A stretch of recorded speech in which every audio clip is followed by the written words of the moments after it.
Vamos lá. Olá, em mais um vídeo compartilhado entre o canal Revolução Industrial Brasileira e o canal do professor Paulo Gala, hoje nós vamos abordar um tema muito interessante para quem quer discutir desenvolvimento industrial, que é a comparação entre países. A comparação entre países é uma forma muito usada, né, para se fazer argumentos, né? Só que muitas vezes esses argumentos saem falsos, porque a comparação entre países é feita de maneira similar a você querer comparar um prego com uma furadeira, ou uma laranja com um abacaxi. Bom, então vamos limpar esse debate a partir de agora, fazendo as comparações através dos critérios técnicos corretos. Por exemplo, a manufatura per capita, ou seja, o quanto de produto industrial, de produto sofisticado, um país é capaz de produzir e efetivamente produz por habitante. E aí eu queria começar convidando o professor Paulo Gala a entrar na conversa, trazendo o exemplo de um país que, por essa medida, é o país mais industrializado do mundo. Você sabe qual é? Eu acho que não. É a Suíça. Olha lá. Você sabia que a Suíça faz mais do que relógios Cuco, relógios de pulso, etc.? Professor Paulo Gala, muito obrigado mais uma vez por essa entrevista. Queria te deixar a palavra aí agora. Começa comentando sobre a Suíça. Por que a Suíça é o país mais industrializado do mundo? Legal, Fausto. Obrigado. É um prazer falar com você.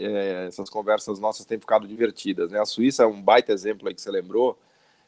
E você caminha pela Suíça, né? Eu tive várias vezes lá, aí você vai olhando aquela paisagem, né, com as vaquinhas, tudo arrumadinho, né, e você não vê nada, né, você fala, pô, não é possível, como esse país é arrumado, tudo limpinho, tudo organizado, onde está a riqueza dos suíços, né, o que os suíços fazem, que não é possível que seja o relógio Cuco, o queijo suíço, o raclette, o queijo de Gruyère, e aí, quando você começa a mergulhar na Suíça, você percebe que realmente eles são talvez a maior potência manufatureira do mundo, né? Quando a gente olha a produção manufatureira per capita, né, que é esse dado aí que você ressaltou que é muito relevante, eles têm uma produção manufatureira per capita anual de 10 mil dólares, né? Só para você ter uma ideia, o Brasil tem uma produção manufatureira per capita de pouco mais de $1.000, né? Então, o suíço médio ele produz 10 vezes mais que o brasileiro na indústria, na manufatura. Aí vocês perguntam, bom, mas que indústrias são essas? Que manufaturas são essas? Aí quando você abre os dados, né, coisa que, aliás, os economistas brasileiros não costumam fazer, né, não é difícil, só entrar no Banco Mundial e escrever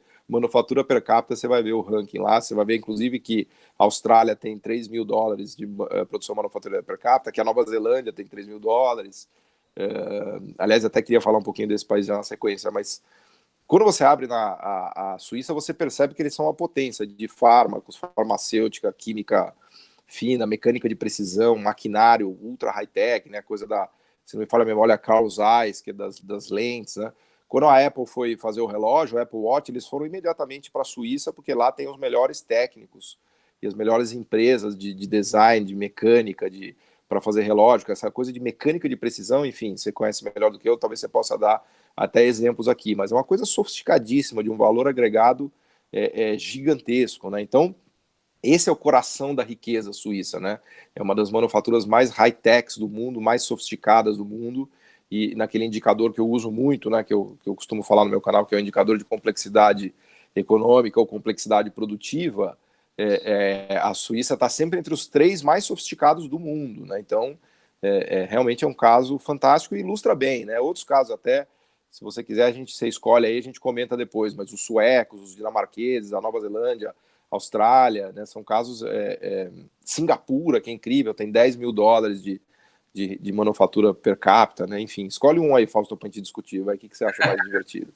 Escolho sim. Não, esse assunto é sempre muito bacana, inclusive tem vários livros assim que você que está nos assistindo poderia procurar ler, né, a respeito das comparações entre países e também os modos pelos quais eles chegaram onde chegaram, outro ponto muito importante. Mas a respeito da Suíça, particularmente eu nunca estive lá, mas eu conheço uma porção de empresas suíças que estão aí, né, absolutamente internacionalizadas, mais assim da área que eu participo, que é a indústria metal-mecânica, de equipamentos de energia, motores, né, esse tipo de coisa, veículos, né, equipamentos de içamento, todo um universo aí que pode ser colocado embaixo do guarda-chuva do metal mecânico de todos os níveis. Porém, na questão da Suíça, veja bem, você já deve ter pego na vida um elevador Schindler, né? todos os elevadores Schindler, né, foram fabricados por essa empresa, que é uma empresa suíça, né? Se você vai para a questão, por exemplo, de obras, né, material para obras, equipamentos para obras, né, você talvez nunca tenha ouvido falar, porque, enfim, só engenheiros civis conhecem essas marcas, né?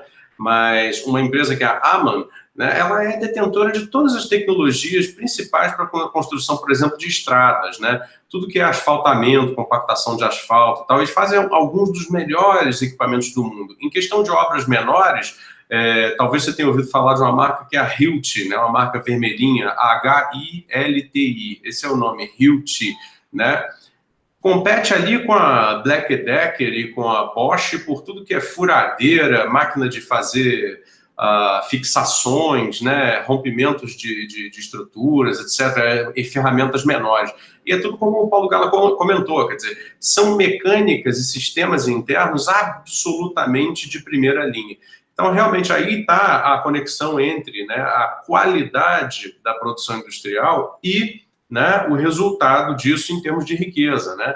Não se trata apenas de quantidade, mas a qualidade, o quanto de valor, inteligência, projeto, design, inovação se coloca no produto.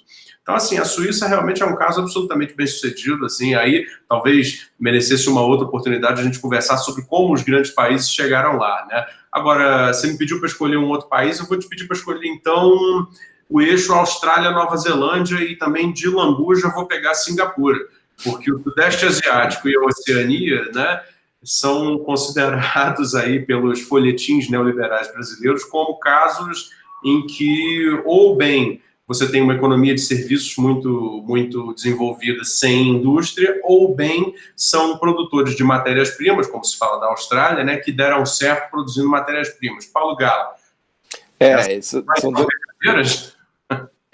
são casos interessantes que você destacou, né? Acho que a Nova Zelândia e a Austrália viraram os queridinhos dos economistas mais liberais no Brasil, e que são países que têm uma história absolutamente intervencionista e protecionista, né? Se você olhar ali depois da descoberta do ouro, né? Que o grande boom dele se deu depois da descoberta do ouro, tanto na Austrália quanto na Nova Zelândia. O processo de industrialização deles decorreu da descoberta do ouro, ainda no século XIX, e é interessante porque você lê os documentos da época e você vê os governos se debatendo com a ideia de que era preciso proteger a indústria doméstica para ela se desenvolver e para não deixar o país cair simplesmente na exploração de lã, de produtos básicos e tal, que condenariam esses países ao fracasso, né? Então esse é um debate corrente na Nova Zelândia daquele período, né, e na Austrália. Agora, o mais interessante é que eles conseguiram de fato se diversificar, se sofisticar, se industrializar, né?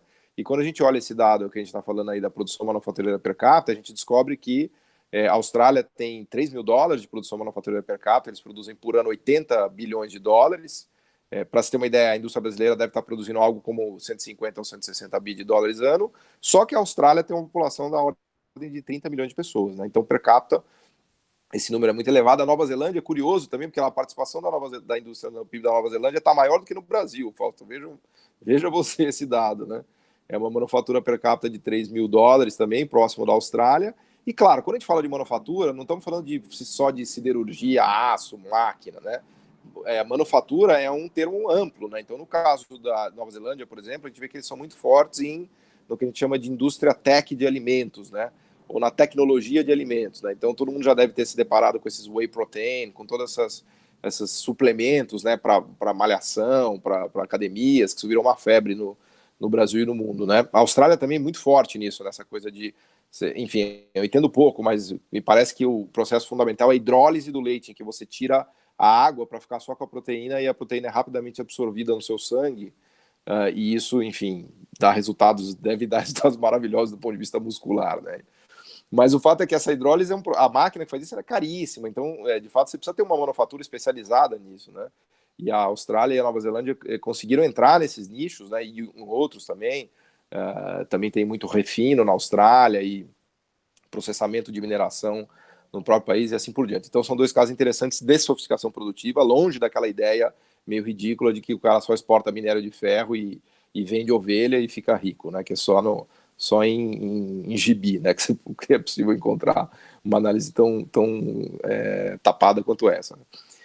Singapura também é um caso maravilhoso, né? Eles têm renda per capita produção manufatureira per capita de $10.000, igual a Suíça, uma potência tecnológica, né? Fazem reatores nucleares, realmente incrível a sofisticação que eles conseguiram fazer ali numa cidade-estado com 5 milhões de habitantes. E é interessante, eu recentemente fiz um trabalho, eu posso deixar aqui elencado, sobre o papel do Estado em Singapura para direcionar a produção no sentido de eletroeletrônica, microinformática, TI, nesses bens de maior intensidade tecnológica. Mas eu acho que falamos demais, já não quero alongar o vídeo, mas fica aí essa referência também desses 3 países. Tá bom, Fausto?